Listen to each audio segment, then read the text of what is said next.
Parul university के placements का कोई रिप्लेसमेंट नहीं, इसलिए टॉप कंपनीज की फर्स्ट चॉइस। आप तो समझ ही गए होंगे। Join Parul university, Vadodara, Gujarat. वक्फ संशोधन बिल संसद से पास होने के बाद अब कानून बन चुका है, लेकिन इसके खिलाफ सुप्रीम कोर्ट में 70 से ज्यादा याचिकाएं दाखिल की गई हैं। बुधवार और गुरुवार को सुप्रीम कोर्ट में वक्फ कानून को लेकर सुनवाई भी हुई। इस दौरान सुप्रीम कोर्ट ने मुस्लिम पक्ष को फौरी राहत देते हुए सरकार को अपना जवाब दाखिल करने के लिए 7 दिन का वक्त दिया और मौजूदा कानून पर यथास्थिति बनाए रखने का फैसला भी दे दिया।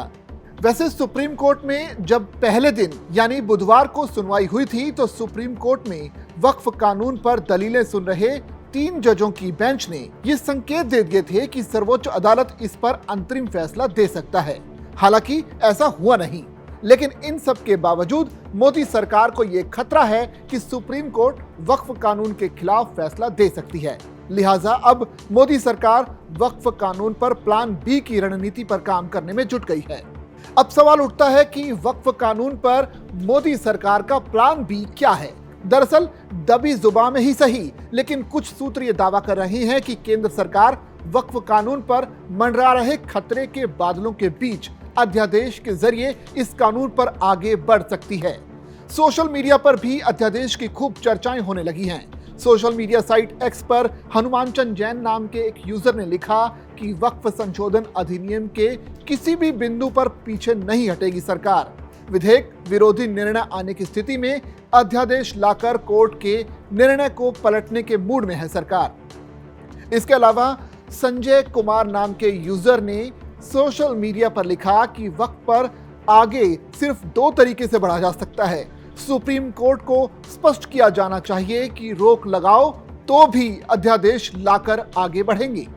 वहीं एक और अन्य यूजर अंसार इमरान ने सोशल मीडिया पर लिखा कि जिस हिसाब से सुप्रीम कोर्ट में वक्फ के मुद्दे पर याचिकाएं दाखिल की जा रही हैं, मुझे तो लग रहा है कि सभी मसलों का हल ही सुप्रीम कोर्ट है। याद रखिएगा, केंद्र सरकार सुप्रीम कोर्ट के फैसले को भी अध्यादेश से पलट सकती है।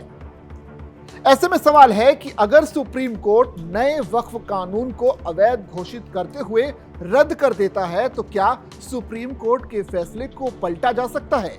जवाब है हाँ, ऐसा किया जा सकता है। पिछली सरकारें ऐसा करती भी आई हैं, जहां अध्यादेश लाकर सुप्रीम कोर्ट के फैसले तक पलट दिए गए। अध्यादेश के जरिए सुप्रीम कोर्ट के फैसले को मोदी सरकार पलट भी चुकी है। 2023 में दिल्ली सरकार की शक्तियों के बंटवारे से जुड़ा यह मामला काफी चर्चा में रहा था। 11 मई 2023 को सुप्रीम कोर्ट ने आदेश दिया था कि दिल्ली में नौकरशाही पर दिल्ली सरकार का अधिकार है और सरकार अफसरों की ट्रांसफर पोस्टिंग कर सकती है। सुप्रीम कोर्ट के इस फैसले के खिलाफ सरकार अध्यादेश लेकर आई, जिसमें दिल्ली के अधिकारियों के ट्रांसफर और पोस्टिंग का अधिकार उपराज्यपाल यानी एलजी को दे दिया गया। इससे पहले शाहबानो प्रकरण में भी ऐसा ही हुआ था। इंदौर की रहने वाली शाहबानो को उनके पति मोहम्मद अली खान ने तलाक दे दिया था, जिसके बाद शाहबानो गुजारा भत्ता की मांग के लिए सुप्रीम कोर्ट पहुंची। 1985 में सुप्रीम कोर्ट ने फैसला सुनाया कि सीआरपीसी की धारा 125 के तहत तलाकशुदा मुस्लिम महिलाएं गुजारा भत्ता पाने की हकदार हैं। 1986 में सरकार ने मुस्लिम वुमेन एक्ट 1986 पेश किया। इसके तहत कहा गया कि मुस्लिम महिलाएं गुजारा भत्ता पाने की हकदार नहीं हैं।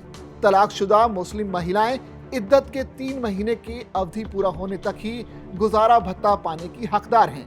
ऐसे कई उदाहरण इतिहास में दर्ज हैं, जहां सरकारों ने अध्यादेश लाकर सुप्रीम कोर्ट के फैसलों को पलट दिया। लेकिन सवाल अब भी वही है कि क्या वक्फ कानून को लेकर मोदी सरकार ऐसा कुछ करने वाली है? सोशल मीडिया से लेकर खबरों पर कमेंट के जरिए अपनी राय में तो इसी ओर इशारा लोग कर रहे हैं। आपकी क्या राय है? आप भी कमेंट करके बताइए कि क्या वक्फ कानून पर सरकार को अध्यादेश लाना चाहिए या नहीं।